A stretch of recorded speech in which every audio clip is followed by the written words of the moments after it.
नमस्कार दोस्तों, एक बार फिर से स्वागत है आप सभी का हमारे YouTube चैनल एन के आर्ट बॉक्स पर। आज हम जो पोर्ट्रेट बनाएंगे वो आलिया भट्ट का गंगूबाई मूवी से होगा। तो चलिए आज हम कुछ अलग करके दिखाएंगे। हम इस पोर्ट्रेट को बनाने के लिए पेपर का यूज ना करके पत्थर का यूज करेंगे।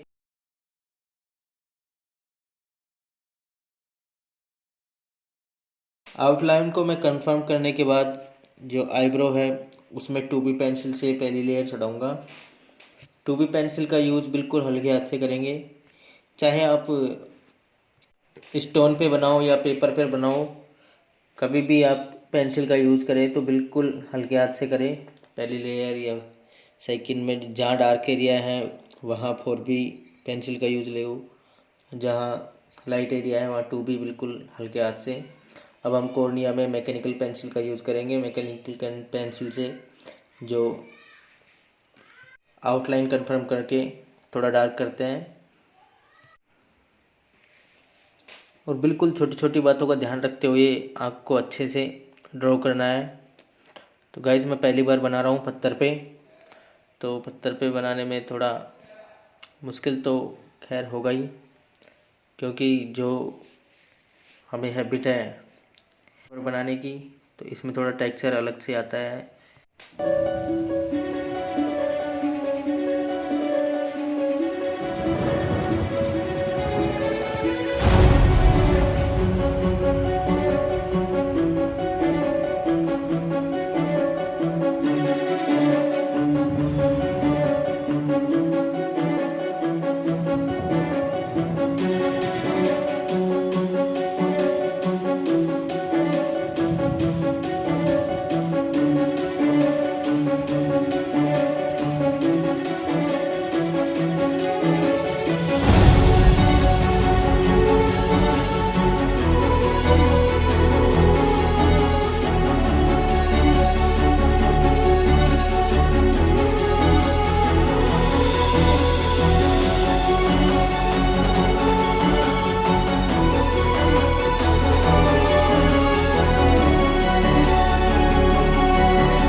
दूसरी लेयर के लिए 4B पेंसिल का यूज़ करेंगे।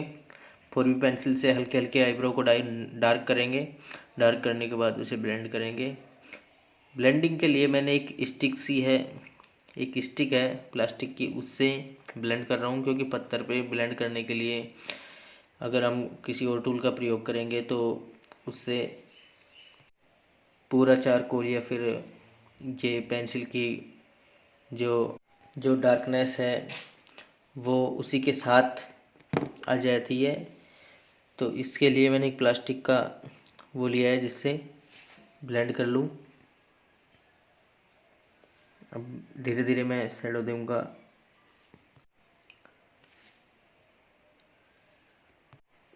ईयरबड का भी मैंने यूज़ किया है, ब्रश का भी यूज़ किया है। तो जैसे जैसे आपको ज़रूरत पड़े वैसे टूल यूज़ लें। जैसे शेडिंग ब्लेंडिंग के लिए ईयरबड ले लें या ब्रश ले लें, लेकिन बिल्कुल हल्के हाथ से लेना है। तो पहली आई कंफर्म करने के बाद गाइस हमें दूसरी आई के लिए भी सेम प्रोसेसिंग ऐसे ही करना है।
गाइस दोनों आइज कंप्लीट होने के बाद मैं अब नोज़ के लिए वही 2B पेंसिल का बिल्कुल हल्के हाथ से प्रयोग करूँगा। 2B पेंसिल बिल्कुल जहाँ पे जैसे नोज़ का एरिया है वहाँ इतना डार्क नहीं होता है, तो 2B पेंसिल को बिल्कुल लाइटली लें, लाइटली ड्रॉ करें, जिससे क्या है कि आप आसानी से अगर कोई थोड़ा गलत भी हो जाए तो उसे इरेज कर पाए। तो नोज़ का एरिया में काफ़ी ध्यान रखते हुए ड्रॉ करना है आपको। जहाँ डार्क एरिया है वहाँ पर नोज़ में आप 4B पेंसिल का यूज़ ले सकते हैं और बिल्कुल हल्के हाथ से। और गाइस, नोज़ कंफर्म करने के बाद हम लिप्स पे वही सेम प्रोसेसिंग, पहले 2B पेंसिल, उसके बाद जहाँ डार्क एरिया होते हैं वही 4B पेंसिल का यूज़ लेके काफ़ी अच्छे से बिल्कुल ऑब्जर्व करके आपको बनाने हैं। तो आई, नोज़ और लिप्स कंफर्म करने के बाद इस पोर्ट्रेट को अपने छोटे से स्टूडियो में ले चलता हूँ। वहाँ ले चलने के बाद मैं वहीं ड्रॉ करता हूँ। अब हम आ चुके हैं हमारे छोटे से स्टूडियो में। अब मैं हेयर ड्रॉ करूँगा। हेयर ड्रॉ करने के लिए हम जो चारकोल पेंसिल है उसका यूज़ ले रहे हैं।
है।